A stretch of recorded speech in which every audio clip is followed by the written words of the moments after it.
we have a special session now with community leaders and elected officials. And on that group, we're going to be talking about the tax election for the city of Jackson.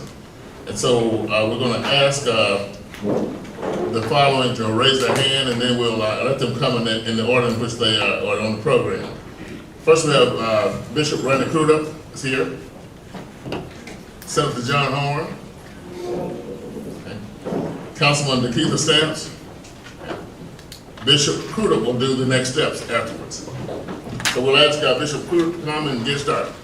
I am here to really lead this particular session around community leadership and tax election. I do want to say to everybody first that Working Together Jackson has not endorsed, okay? Let me just get that up front, okay? We have not endorsed the tax increase. We are actually doing work around that, talking to folks, really trying to understand exactly what is going on around this, polling our own people as well to see, what is their concern, desire, heart about this. And so today, as we bring forth Senator John Horn and also Councilman Stamps, then this is a part of our continuing effort in relationship to that. I also want you to know that we also have a meeting Friday morning with a number of business folk here in town too about this to get another sense of this from some of our business community around here as well. And so it is a part of our due diligence around this particular issue. Bishop Crudup and Working Together Jackson asked me to come out as the author of the legislation from 2 years ago that established a 1-cent sales tax.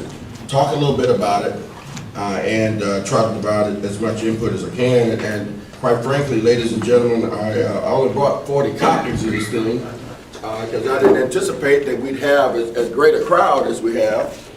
Well, we're back again. We've come a long ways from that meeting we had downtown at Mississippi College School of Law. We were running. You made us sign the paper, but I appreciate the opportunity to come back.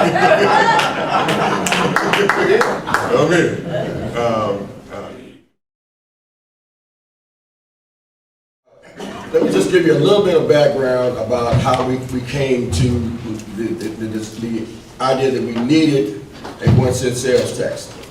Quite frankly, I had to deal with the consent decree that the federal government had put on the city of Jackson to try to deal with a lot of the infrastructure needs, particularly water and sewer improvements, that has had an estimate of need anywhere from $500 million to as much as $800 million. So we got to come up with some money. We have to raise some money somehow to pay for this system. But like I said, I appreciate the opportunity to come back and speak to this issue. I focus more on what we're going to do with the money. Are we going to spend money with Jackson-based businesses who hire Jackson residents, or we're not? Because in the implementation of this, we have to use this opportunity to help us solve more problems than just fixing some infrastructure.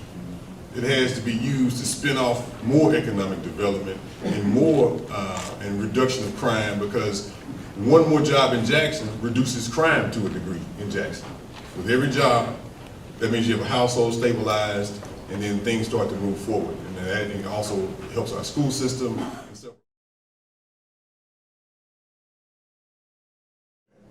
Now, what is it expected that this money would generate? Based on what the Department of Revenue sent to us, even with those things that we excluded that I just talked about, it's estimated that we will raise between $13 and $15 million a year. And the act would take place and be in place if it's approved by the citizens for a period of 20 years. So we have an opportunity over a 20-year period to raise about $300 million to take care of those infrastructure needs. And the other thing I want to mention is that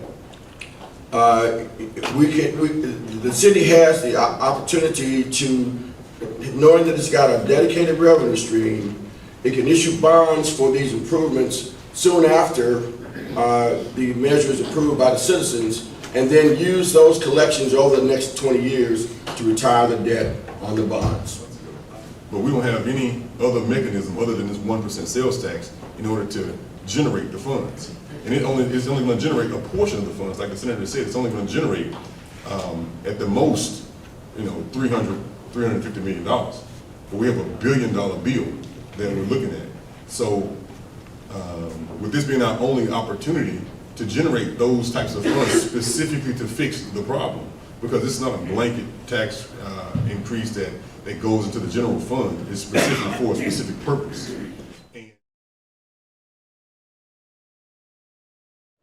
Says the commission is required with input from the municipality to establish a master plan for road and street repair, reconstruction and resurfacing projects based on traffic patterns, need and usage, and for water, sewer, and drainage projects. Okay, so that's what the purpose of the legislation is for. And then working with the commission and the city of Jackson, that master plan will reflect how those improvements are going to roll out. As Councilman Stamps mentioned, the city is now coming up with a priority list of projects so that each ward councilman will understand what improvements are going to be made in his or her ward, and they can also convey that information to the citizens of each respective ward. Now, so I'm going to try to go down the list and tell you first what the tax doesn't cover. Okay, it doesn't cover any purchase you make in a restaurant. It doesn't cover any expenditure you have on a hotel. It doesn't cover any groceries that you would want to go to the grocery store and buy. And because we don't tax prescription drugs or gasoline at 7%, it doesn't cover any of that. It also doesn't cover your cable bill, your phone bill, or any of that.